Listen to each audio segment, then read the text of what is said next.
Want to check here.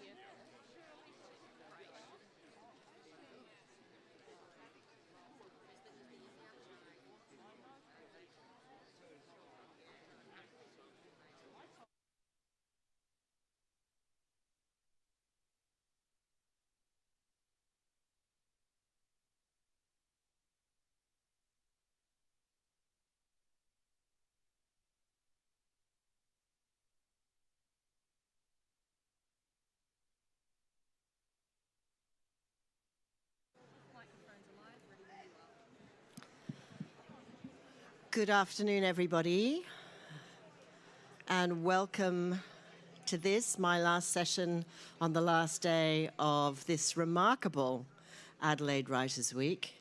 My name is Caroline Baum, and I present a podcast called Life Sentences, which is all about every single aspect of biography, the practice of biography, and all the sort of moral complexities of biography. And so it is a special pleasure for me to be talking to one of my most favourite writers, Colm Tólbín, about his great new biographical novel, The Magician. Before I talk to Colm, who I am happy to say is on the line, of course, I want to acknowledge the Kaurna people as the traditional custodians of the Adelaide Plains and pay respects to elders past, present and future. We recognise and respect their cultural heritage, beliefs and relationships with the land and, of course, their great tradition as storytellers. We acknowledge that they are of continuing importance to the Kaurna people living today. And also, I would like to acknowledge that we have two signers with us today who unbelievably are called Amber and Jade. This is Amber. It feels very lonely up here, so actually it's really, really nice to see so many of you here. Thank you for keeping me company. This is a little bit weird, and Colm is such a wonderful person in the flesh that it feels a particularly acute absence for him not to be with us. In fact, in a recent profile of Colm Tólbín, the great American writer, this was in the New Yorker recently, very useful research for me, Richard Ford said that at festivals, Colm is an unmatched presence. So we are very, very sorry that, Colm, you are not here with us today. We are going to talk about your new biographical novel, The Magician, about the immensely complex figure of Thomas Mann, who won the Nobel Prize for Literature in 1929 for his highly symbolic novels, including Buddenbrooks, The Magic Mountain, and the one that's really the entry point for most of us, I think, Death in Venice, because it's shorter. In The Magician, we follow Thomas Mann from Lübeck in Germany to Munich with his wealthy Jewish wife Katja and their 6 children before they leave Germany for exile in 1933 in France, Switzerland, and then America. Colm's book is a rich, sympathetic portrait of a man that many found cold, self-absorbed, and elusive, and who hid his own sexuality and desires in his diaries, which were sealed for 20 years after his death and caused a sensation when they were published in Germany in 1975. Please join me in welcoming Colm Tólbín. It's weird. I can see you there, but I have to look at you there. Anyway. Okay, so Colm, last time you and I spoke in Sydney about The Master. The Master is your book about Henry James, and it opens with Henry James's disastrous first night of his play. And we talked about Henry James's perception of celebrity and success. And I think that this theme comes up again now with Thomas Mann, because he had a very strong sense of his own fame. In The Magician, he's very much the great man. When he travels, he's received as such, he's recognized, there's deference, and there's money. So can you talk a little bit about fame and celebrity in relation to Thomas Mann? He published his first novel, Buddenbrooks, when he was 26 in 1901. And the book brought him a sort of instant fame, certainly in Germany, and then a world fame, because the book it was translated into every language. And it made him into a sort of young writer that people paid attention to. So that when he was in Munich and when he put his eye on Katja Pringsheim, from a very rich, assimilated Jewish family, younger than he was, one of the first women to study science in a German university. The Pringsheims really wanted him. He was a figure to be admired, and he never looked back with fame. I mean, in other words, for all his life, he was a famous writer in America. I mean, unlike his brother Heinrich, also a writer, he became famous. Thomas Mann became famous in America. His books were really read all over the world. And of course, the income from his books in America was really enormous, especially in the 30s and 40s. So not just fame, but a sort of, he represented something. He represented, at a certain point, a sort of scholarly Germanness. But I think later on, he represented a sort of opposition to Hitler. But when the diaries came out, really, all of the sort of, I mean, when I read him first, and I think a lot of people feel the same, that but when you read those big books that seem so finished and so filled with knowledge, so certain of themselves, you presume that the author must have been like this too, that he wrote from a sort of entitlement, a sense of power, a sense of, ease in the world, and you realize from the diaries that this simply wasn't true, that there were great areas of unease, uncertainty, and lack of entitlement in his inner life. He kept his inner life very, very private. It was his outer life the world saw, and my novel is in a way an attempt to dramatize the big gap between the two. There's a helicopter passing overhead where we are, Colm, not where you are in Los Angeles. So we might just wait for the helicopter. And just while we do that, can I just check, can everybody hear? Because I'm not getting a huge amount of volume up here. I'm wondering whether we can boost the volume a little bit. Can you all hear at the back? Yes, fantastic. Okay, well, that's what matters. I'm curious, Colm, about what you just said, because, yes, Buddenbrooks made him a sort of an instant star at the age of 26. But when I talk to people now, people say, oh, can't get through the books, impenetrable, really difficult. He's one of those writers that people regard as a challenge, I would say possibly on the same parallel as Proust. So I'm wondering, how did he become such an important man of letters and find a readership back then that allowed for the comfortable lifestyle that he then was able to enjoy as a best-selling author? I mean, are we now today just not up to the task of reading Thomas Mann? Was there a bigger, more educated readership for him back then? I think Buddenbrooks has always been, for anyone who opens it, an extremely readable, blockbuster 19th century novel, which is the story of a family. I think it's a much better book, say, than John Galsworthy's The Forsyte Saga. It has a sense of the inner lives of the characters and the sort of movement of history. But I think for anyone, any reader who's interested in fiction, Buddenbrooks is really a wonderful book. And it was recognized, I mean, it wasn't merely that people were impressed by it when it appeared. People loved it, and people still love it who read it. Yes, you're absolutely right, however, that the name Thomas Mann is now associated with this sort of Germanic heaviness, with a sort of obscurity, and that the books seem like, compared to, say, the novels of Charles Dickens, say that the novels seem a chore. And certainly if you look at the sales figures in the United States now, they're not high. His reputation has remained high, but it isn't as though the great, what Henry James called the great flat foot of the public has sort of followed him into the 21st, into the 21st century. So no, he's... I mean, I think you're right as well in wondering. I think a great marketing coup took place in America where the Knopfs decided that he was the writer they could market in America, and that every civilized household would have to have copies of his books, including the Joseph novels. Dr. Faustus was a bestseller in America. So it made the name synonymous with a sort of aspiration, which is really one of the ways high culture gets sold in the world. That if you're not reading Ulysses, you're not going to get a date. That says if you're not watching a Bergman film, no one will believe you when that we always have those sort of senses if you're not listening to, difficult music. So that high culture always comes with a sort of a lot of marketing attached to it. And of course, as in the case of Proust, who you also mentioned, Proust remains immensely rewarding as a novelist. I mean, the more attention you pay, the more you get. And it's the same with a novel like Dr. Faustus, which is Thomas Mann's really, big, last serious novel. I mean, he wrote Felix Krull, a great comic novel after that. But he remains a rewarding writer. And also at certain times, there are certain novels that remain sort of heavy-handed. So now, after the helicopter, we've got the sirens. Nothing but fun here and challenges.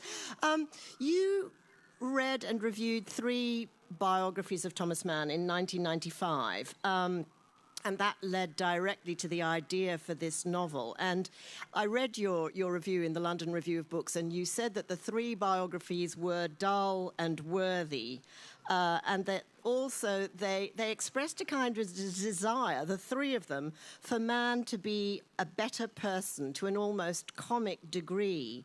So can you talk about how reading and reviewing those 3 books made you want to write this novel in reply or in response? Well, it wasn't really. I think 2 of the 3 books where there was certainly a heavy hand and a feeling somehow that the authors grew to dislike this figure.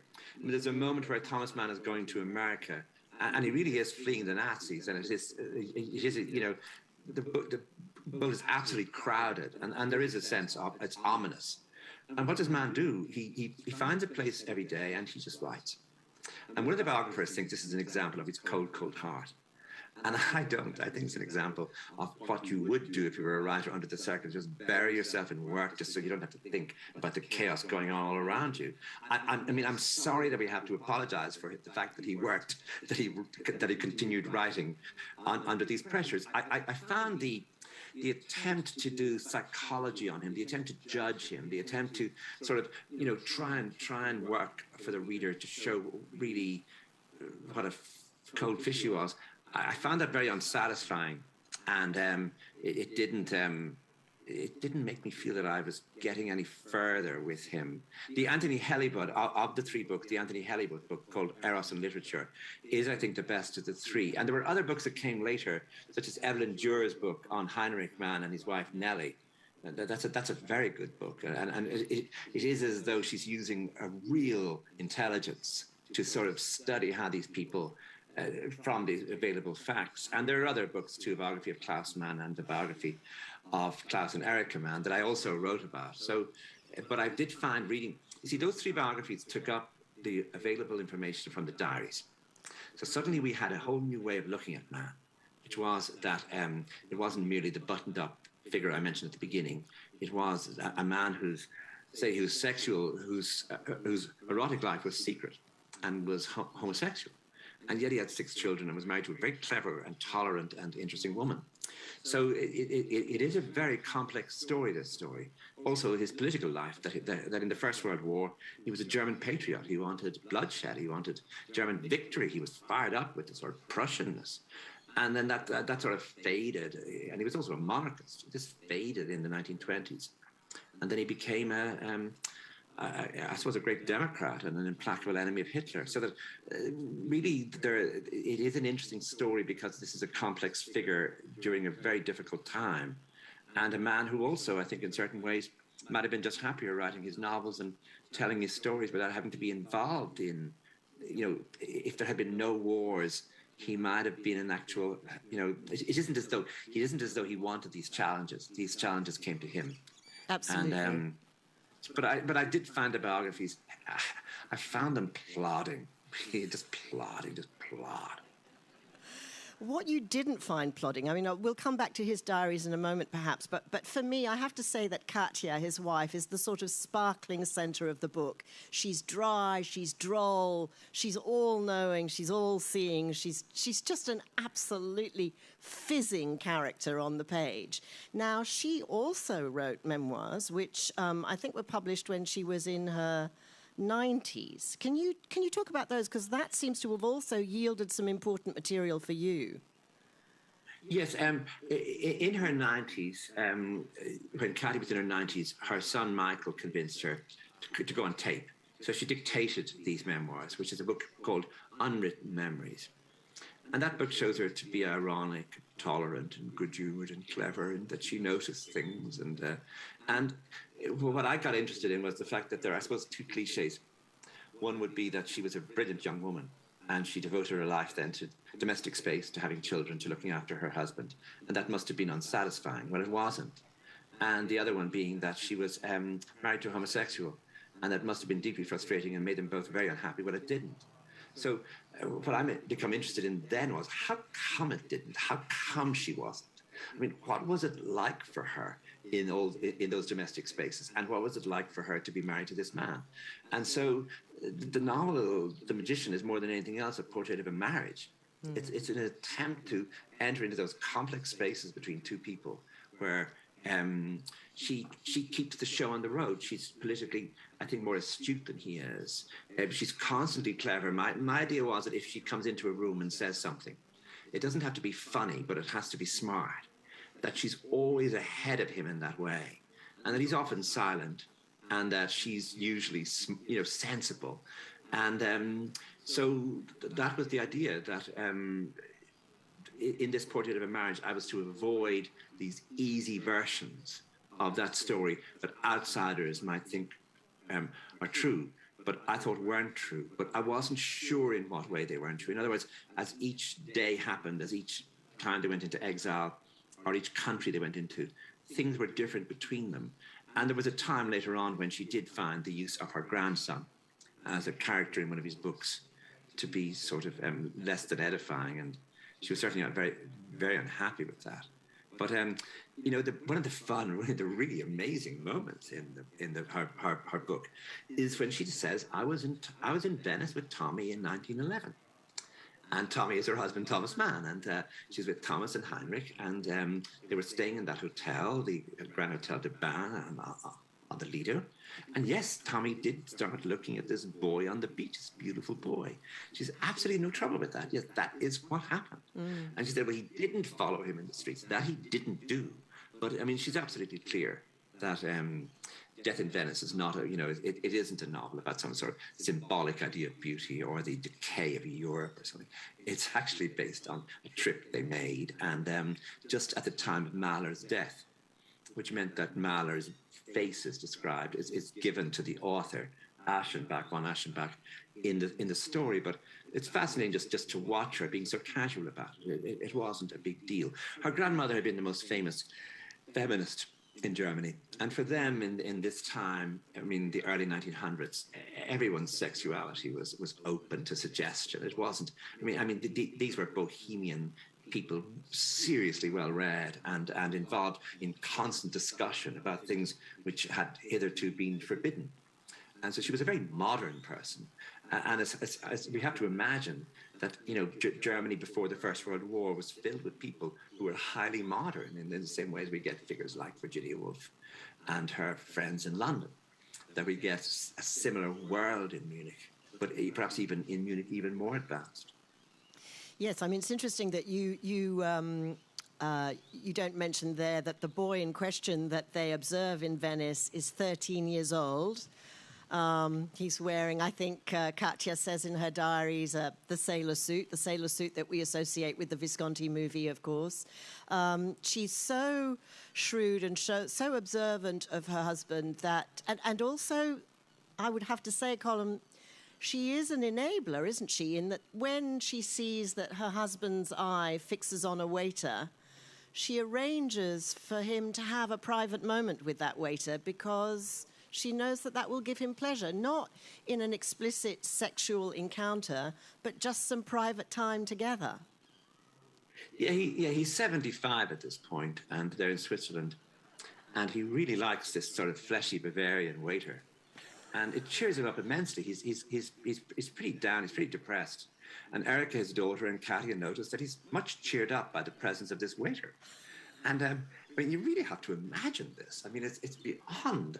I mean, I don't know if it's maybe in Australia, but certainly in Ireland or America or England, it would be very strange to have the wife and the daughter deciding to procure for him. I mean, it's not as though he's going to have sex with the waiter or do anything that will in any way compromise him. He merely likes him and wants to be served by him and wants to look at him and wants to see his smile. So it is sexual and it is open. And the two women, the daughter and the wife, arrange for him to have further meetings, thus to, rid him of his depression, to get him to be cheered up. I mean, I don't think it would happen now. I think that they would now tell him to just go and get a life. But this is 1950, and he's 75, and this is what they do for him. So, I mean, this is a really unusual story. I mean, this is what fascinated me, in that there are times when I cannot really make sense of it. I can show the image, I can show what's going on, but it isn't as though I can find even a pattern for it. So it is one of those great marriages that doesn't seem to be based on mutual sexual attraction, but somehow or other, it works for both of them, and it is almost unimaginable, his life without her. Certainly, she could have had a marvelous life with anybody. She would thrive anywhere. But he was the one who was, I think, much more vulnerable, and his sexuality was always going to be a problem for him. And finding someone who would put up with him was always going to be trouble, and that's what she did. She put up with him. She did. I'm curious, Colm, following on from the brilliant way that you inhabit Henry James's mind in The Master, it felt like you really got inside Henry James's head. Were you trying to do the same thing with Thomas Mann, and did you find him harder to inhabit, or was that not the challenge that you set yourself? Yes, he's much harder. There are times when it feels to me that he's a ghost in the room, that in his own life he was ghostly. It seems to me that from the early loss in Lübeck, they were famous people in Lübeck, which is a small city in the north of Germany beside Hamburg. They had been traders there for 3 or 4 generations. They owned ships, they owned warehouses, and his father was a senator. So that when he would, as a small boy, walked out onto the street, everybody would have known who he was. And that was taken from him when he was about, 14, 15. His father died, and in the will said that the entire business was to be wound up at the end of it. Thomas Mann's mother had been born in Brazil, but there was a great sort of trading route between Brazil and Lübeck, because Lübeck makes all the marzipan in Germany. And so he went to Munich, where he was nobody, where nobody recognized him on the street, and where he had no deep roots. And I think that was the beginning of something in him that withdrew, that withheld, that went silent, that became ghostly. And part of the reason why I can work with this marriage is that Katya provides all the substance and he provides all the shadow. And that the substance of his life was when he was alone in his study with words and sentences, writing them. That was where he was somebody. But it seems to me that when he went anywhere else, he was doing an imitation of himself, or it was attempting to advertise himself, in other words, as a public speaker, as a figure who was always being decorated. He did a lot of readings and public speeches. And he certainly seemed to enjoy that business of being in the spotlight. But there was always a sense that he was posing, or that he was trying out something. With James, his solitude became substantial. The demons or the memories or the desires that followed him meant something to him. He knew what they were.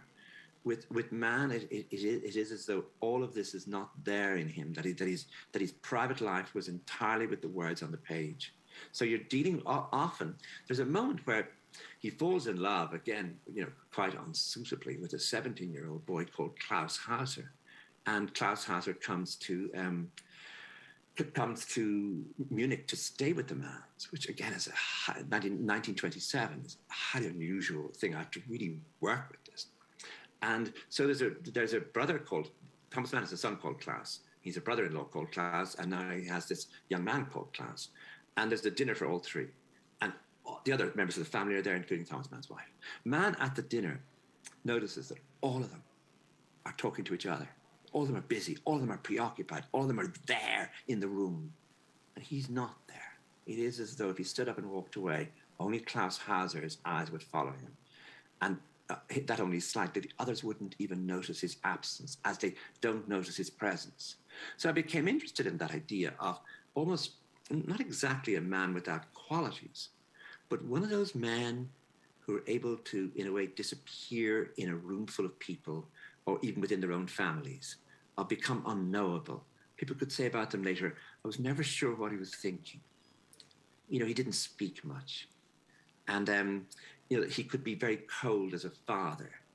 And, that he could be very distant as a friend. He didn't, by the way, have any close friends in his life. He didn't do that sort of peer group friendship.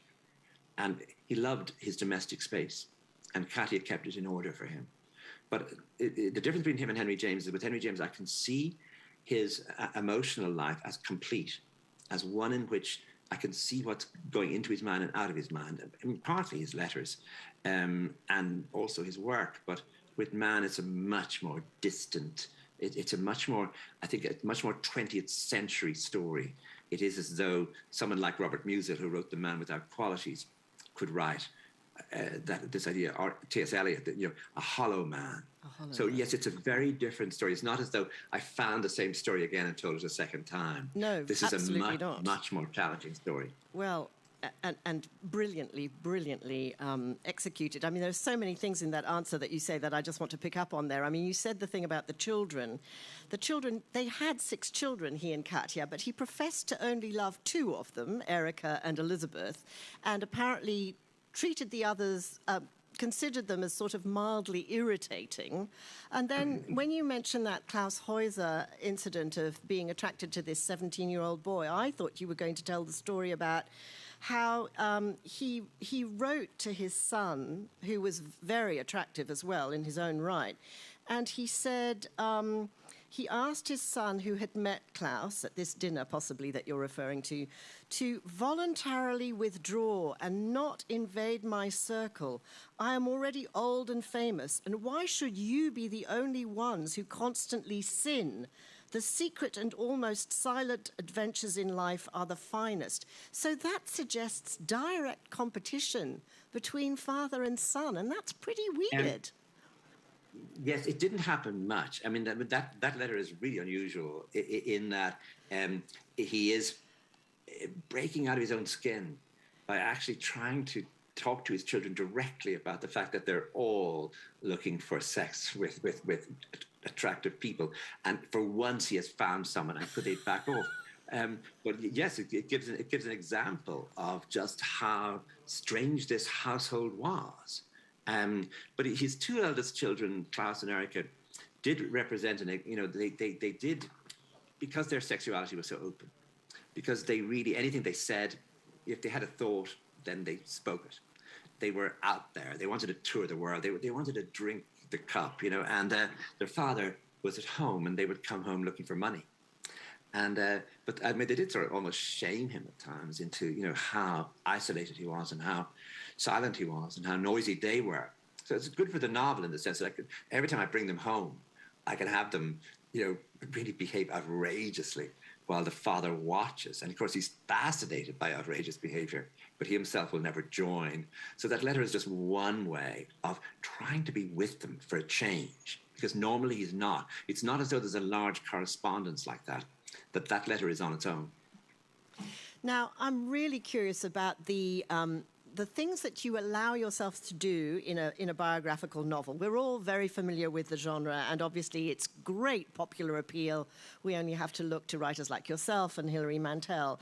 Obviously, most of the dialogue is invented, but when it comes to events and when it comes to people, what do you allow yourself to do and what do you not give yourself permission to do with a big, significant life which is so well documented, not only by man, but by his wife, by his children, and by the whole kind of man industry, in publishing terms, of books about this family?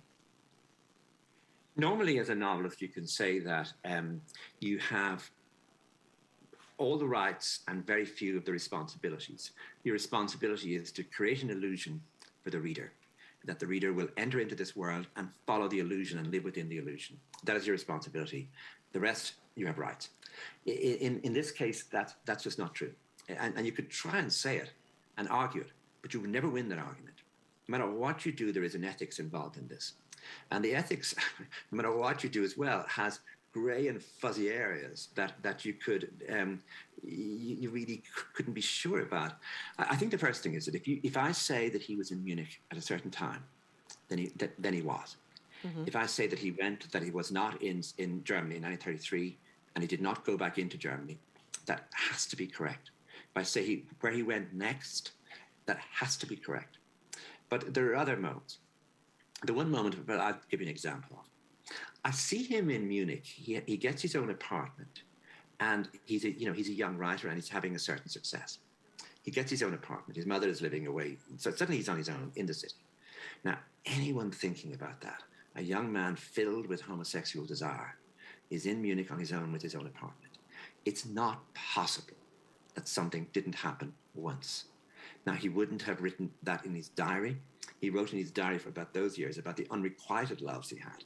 I'm talking about the single business of just walking home one night, locking eyes with someone and just something occurring. Mm.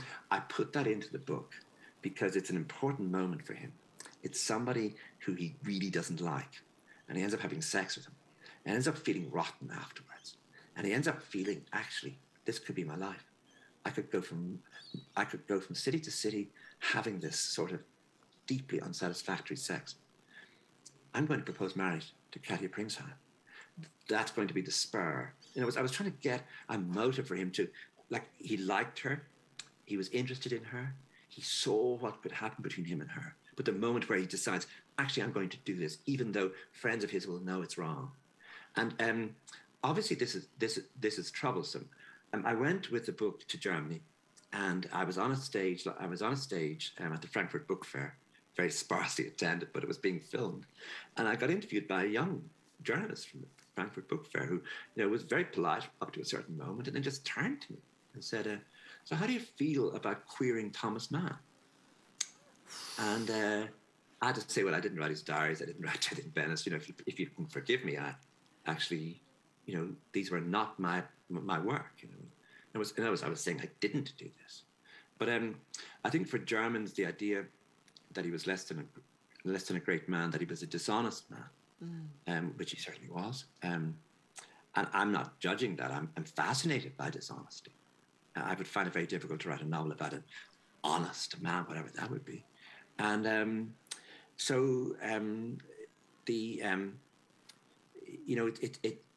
but that scene, no matter what I do, I made up that scene. It's not in a diary. It has no source.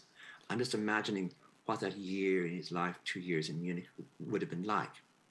I'm giving him that scene as I might have given him attending an opera, or as I might have given him, an encounter he had.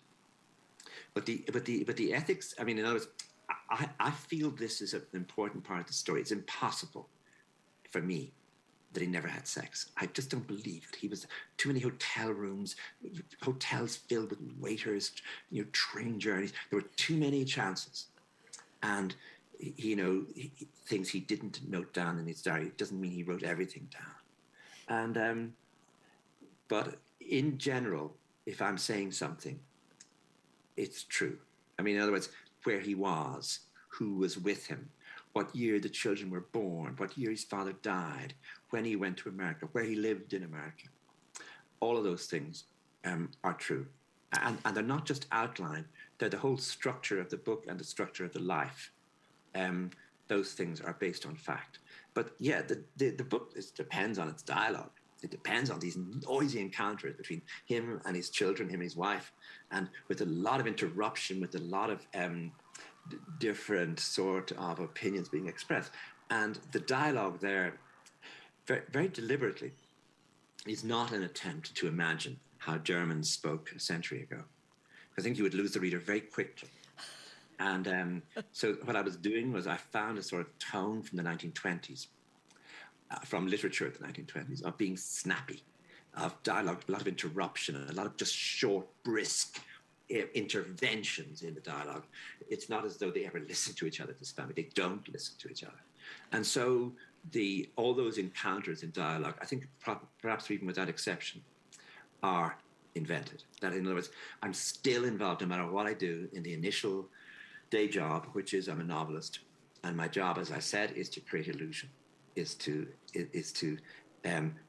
try to entice the reader into a world in which the illusion is created that you are in Thomas Mann's mind as he's facing out into his day, facing the world. And you're noticing what he notices, and you're remembering what he remembers, and you're feeling what he feels.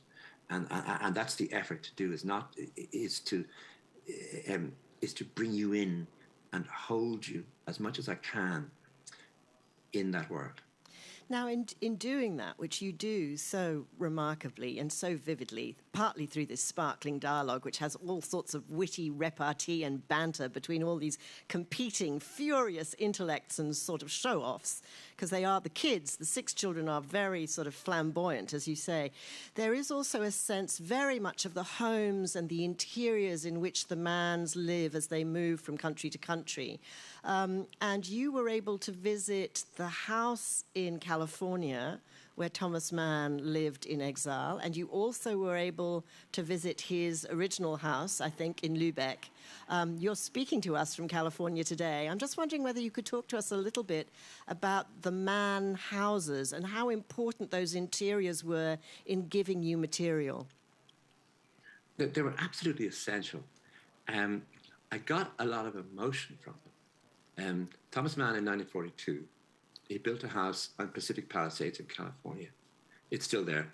It's owned now by the German government. When I started work on the book, which was 2005, and I was 15 years of just building up the images, the woman who owned the house didn't want anyone more to come. She was fed up with TV crews and stray journalists coming, but she relented that week. I don't know why.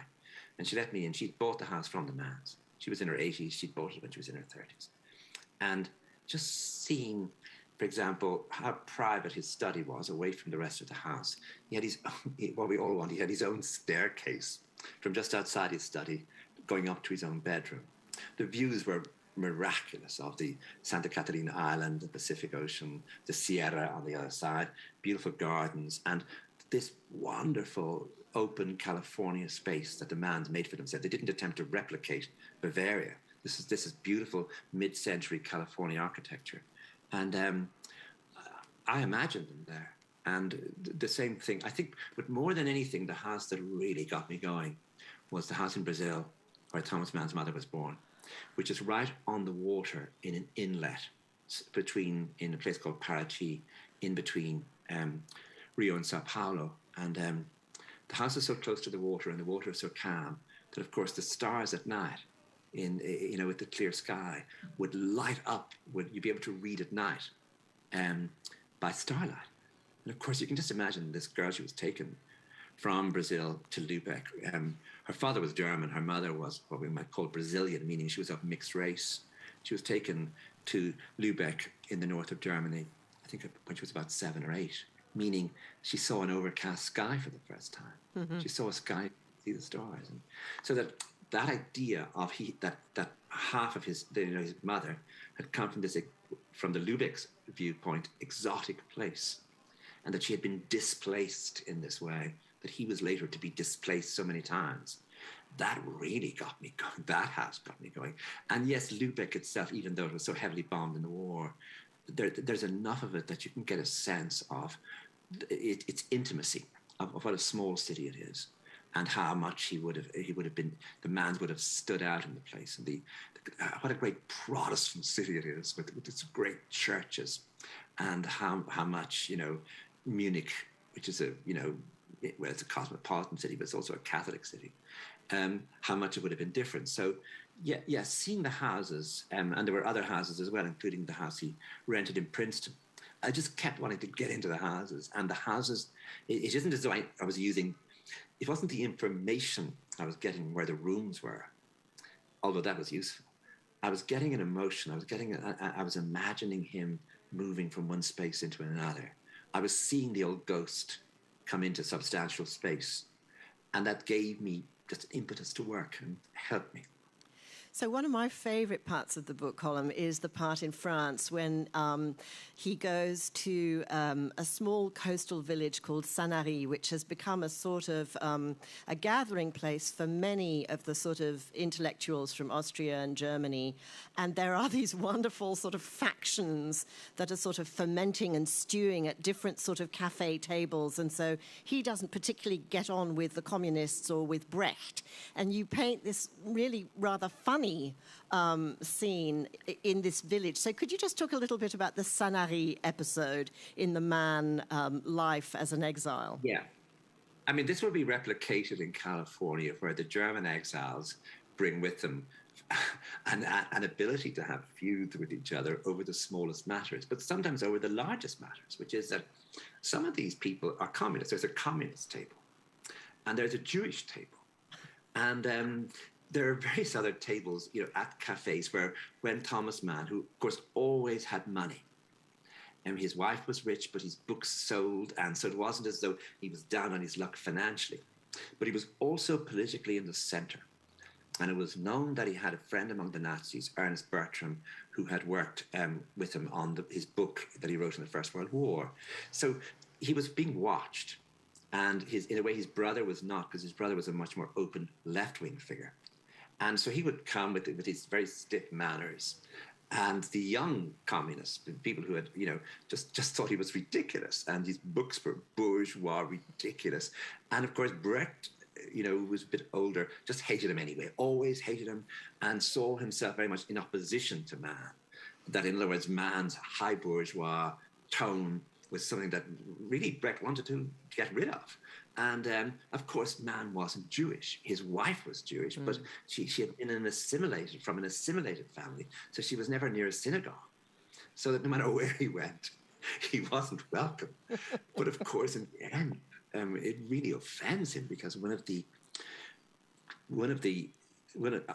left-wing figures, a poet called Ernst Toller, comes to him to say, I have a friend who's been taken in by the Nazis, and he's in dreadful danger, and they're torturing him. Is there anything you can do? And for a moment, I think, what do you mean? And it means that the man might have some influence still. I mean, this is 1935, with the with the regime. And man is appalled that they would think this. But of course, he realizes they're desperate.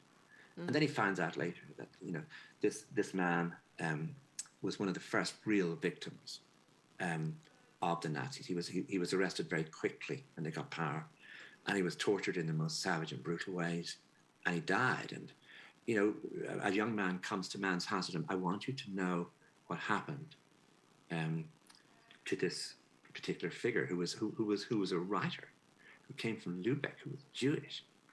You need to know. And this exact same thing will happen later, when a young Jewish man will come to the house in California to tell him just before it's known worldwide. I want you to know what is happening in Germany. But more than that, I want it known that you knew that I told you. Don't say in the future that you didn't learn this until later. You know it now.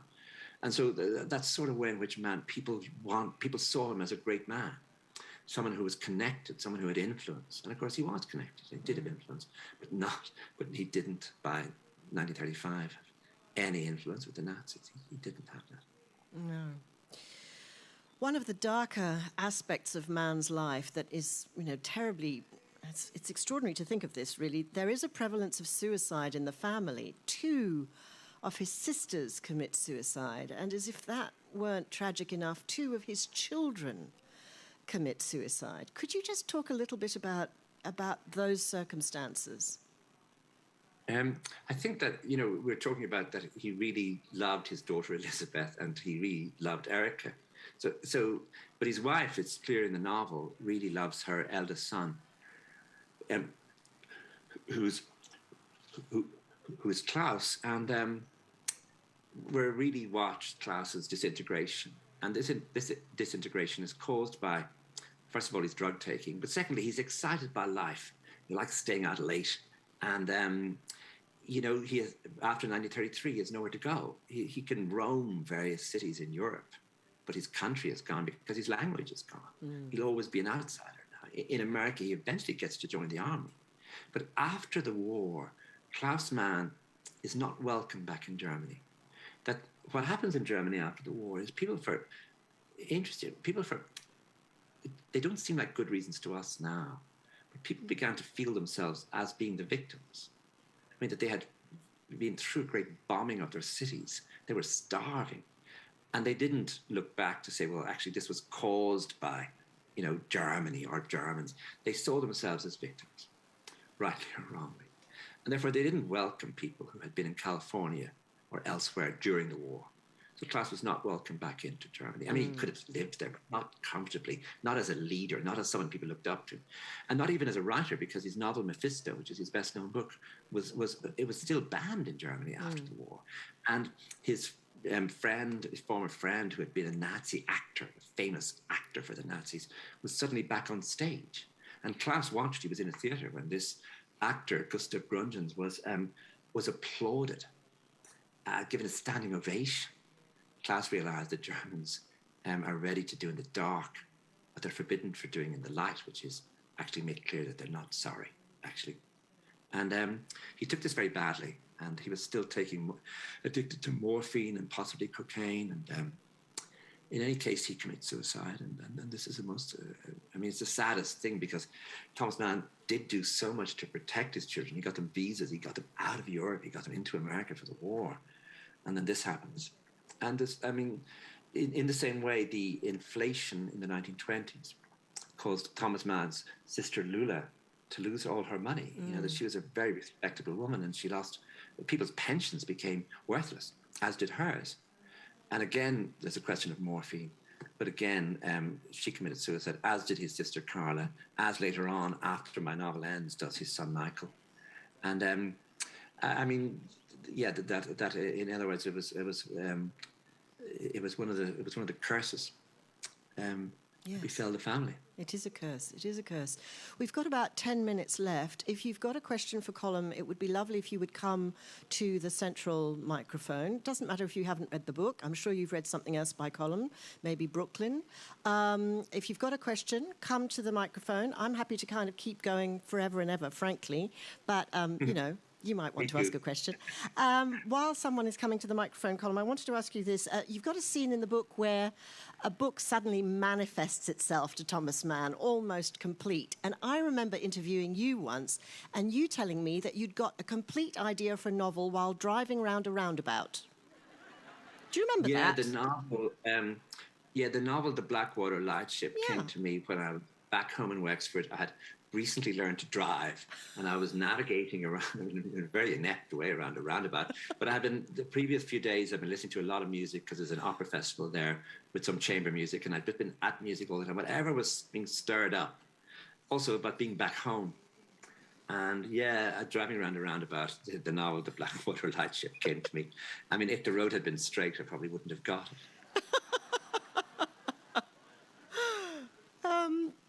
before talking about houses, there are many houses in this novel, and you yourself have quite a few homes. And I'm just wondering, given how much you write about these homes in this novel, if we were visiting your home as one of your 5 homes, what would have... This is this is the stuff you read in the New Yorker. Yes, I'm afraid so. I don't own any of these places. I mean, I own the place in Dublin. I move around a lot. But you don't have to explain the ownership of these places to us. Anyway, I just want to deny that hotly. All right, okay. But the point is that if we were to visit any of these places that you may not necessarily own, but that you tend to live in from time to time, what would we learn about you? Are you messy or tidy? That I'm really untidy. And that no matter where I am, there's sort of books around. Yeah, just I suppose that. Yeah, that I'm just yeah. Okay, all right. Thank God for you. We've got a question from someone else. I have read the novel and I'm really impressed by it, and I've got a different view of Thomas Mann as a result. I'm very interested in his time in the United States. He was obviously protected, and as a result of that, he was able to protect his family. However, after the war, he wanted to leave. Could you enlighten us more about that period? Thank you. Yes, thank you very much for reading the book. He had a heroic period as a political figure in America during the war, because Roosevelt trusted him. And he began to tour America, making a speech. It was generally called The Coming Victory of Democracy. He made it in faltering English, and he got as many as 5,000 people to come and hear him in places like Oklahoma, Ohio, Iowa. And he was speaking with great passion because he was speaking about an idea of liberty that he felt America shared with a Germany of the past that he represented and a Germany of the future that he imagined. No equivalent figure from the Japanese. There was no Japanese writer wandering around America this way. No Italian writer, no other German writer. And it is as though he found a way of actually, addressing power from a position of authority.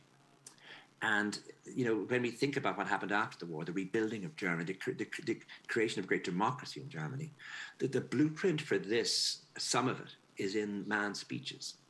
When the war was over, the problem was what to do. Roosevelt was dead. He didn't have any friends his friendship was with Roosevelt. And the problem was that his daughter Erica was always outspoken, and she didn't have American citizenship. And the FBI got on her case. She'd been anti-fascist too early anti-fascist. And they thought she was a communist. And they began to think, of course, that other people were communists, including Thomas Mann was a communist. His problem was that Germany was now divided. And if he was going to go back to Europe, he was going to have to consider this. And the Americans made very clear to him that the West is ours, the East is theirs. There's a war on, it's called the Cold War. And he said, I live in language, the German language is my language, it is not divided, there's no line between the language.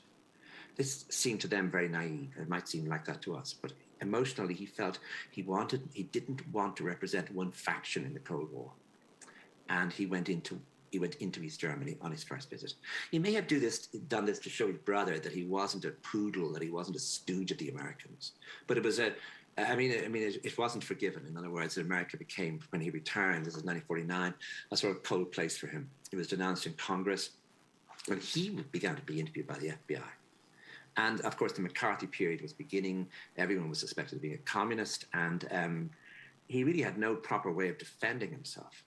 And so Erica had, really never found a home after the war in the same way as Klaus did not.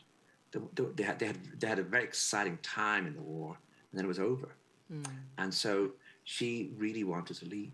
And she'd gone back to live with her parents. So the three of them were there, Katia, Thomas, and Erica, and she decided she was the one who really needed to go. And they decided, at this point, he's 77 years old, that they would sell up the house in Pacific Palisades, a beautiful house they had built, and they would go back to go back to a German-speaking country, which would, of course, be Switzerland. And they found a house near Zurich, and what's interesting is he wrote a comic novel about a chancer, about someone who couldn't be trusted, and and called Felix Krull, and sort of pickpocket figure, one of those European, figures from comedy who's at the edge of the parade, picking pockets and looking innocent. And he put some of his own life into that character. And then he died in Switzerland at the age of 80 in 1955. But certainly I think there was never any regret about leaving America. That he, what's also true is he didn't have a friend. It isn't as though he felt sorry for leaving his American friends. He didn't have any American friends. He didn't, like a lot of the German exiles, they really were only involved with Germany and the fate of Germany. It isn't as though he was reading American writers he liked some movies and there's evidence of him eating a hot dog, but it's not as though America interested him in any way. He went back to Europe after his long exile, 15 years or something, unscathed by America, and continued as he'd been before. He probably thought a hot dog was a German sausage, a Frankfurter. Another question. Thank you for your wonderful book, which I loved, that rich history and the beautiful story of relationships. I know you're not into judging Thomas Mann, but I wondered, I read it as a parent and really thinking about them as parents, and I wondered where you land in thinking about them as parents. Were they good parents? How do you sort of evaluate that couple, which seemed to have such a strong boundary around themselves as a couple? How do you see them as parents? They were appalling. I think we have to remember that being a father, when you start being a father in around 1905 or 1906, it's a different business than being a father, say, after the Second World War, a father in the 50s or 60s. Fathers were not expected to be sort of warm people, putting the children to bed at night and reading them a story. But he certainly wasn't that in any case. And particularly one of the children, Golo, the third child, remembers just how grumpy he got during the First World War, that he was having a terrible time with his own conscience. He was writing a book that was really intractable. And he took it out on the kids at the table, especially on Klaus, and he became this sort of strict father. And I think Gatti was far too ironic and, in a way, good-humoured for what we might call nowadays proper parenting. So they produced these two wild children who, in their, age 15 and 16, were already saying whatever they liked, sleeping with whomever they liked, and it didn't seem, but in a way, each child was different. Some of them suffered more than others. I think Monica, one of the daughters, suffered quite a lot just from being ignored. And Michael, the youngest, I think remained, he suffered greatly from depression later on. But, it's not as though you could say these are poster parents, or this is a great example of early 19th century German, how to create a family. I think you'd have to say this by any standards isn't that. And but what I'm looking at is the sort of, not necessarily the comedy of that, although sometimes I'm interested in the comedy of that, but in what that actually felt like on the day. Not that I'm making sweeping overall judgments, but I'm looking at it image by image, scene by scene, and I'm building up a picture of it. And I'm hoping the picture includes some sort of ambiguity that, this was as much as he could do, and this was as much as his wife could do. There wasn't as though they were bad, or you can use words like that, but you certainly couldn't say they were good. Colm, you mentioned that when Thomas Mann gave a speech in, I think, Portland, it was to 5,000 people. I wish you could see that there are a good couple of thousand of us here today under the trees on a beautiful day. It's such a shame that you can't see that. But there is another question for you. And we need this one to be brief, I'm afraid. It will be. You have quite a lot of dialogue in the novel, and you've spoken about the way in which you developed the dialogue. But much of it, to me, seemed to be extremely credible and fitting the context. And I was wondering whether you were able to draw from the diaries set phrases that he would put down that he had used, or was it something a lot less than that? Yeah, I know. I found the diaries useful for a general tone of uncertainty and unease that I could give him in the novel, that I got from the way the entries are in the diaries. With the dialogue, I had to make sure that I was using nothing from any man source, because of course his dialogue in his novels tends to be Germanic, his sentences tend to be longer, so that I had nothing to go on. And having nothing to go on is often a great help sometimes. I had no source, I had no way of stopping me. So no, the dialogue is completely mine, and I was never sure about it, because I felt that if it wasn't there, and if the pages themselves were not interrupted constantly by the way the children or the arguments they were having, that I would somehow lose something in the book of the way in which these people amused each other, the way in which, despite the fact that they were not a poster family, was a sense that when they were together, they sparkled, they glittered, and they sort of mattered to each other. And I got that by the way in which they interrupted each other, or they argued with each other. And so that was a sort of an essential part of the book for me. Colm, we've run out of time. There are more questions from the audience. There are more questions from me. I'm going to ask you one to which there is just... You only need to say one word in answer to this question. I believe that you might be writing or might have written a sequel to Brooklyn. Is that true? I'm trying to, yeah. I mean, I have written the first 2 sections of it. So, I mean, and I have the rest in my head. So, okay, well, just go to a roundabout. And the rest will just pop out. Okay. The book is called The Magician, but you have been the magician today. Thank you so much for bringing your magic to us. Thank you very much, Monica. Thank you. And when you have written that sequel to Brooklyn, come with the book. Come and see us. I'd love to do that. Thank you all very much. Thank you very much.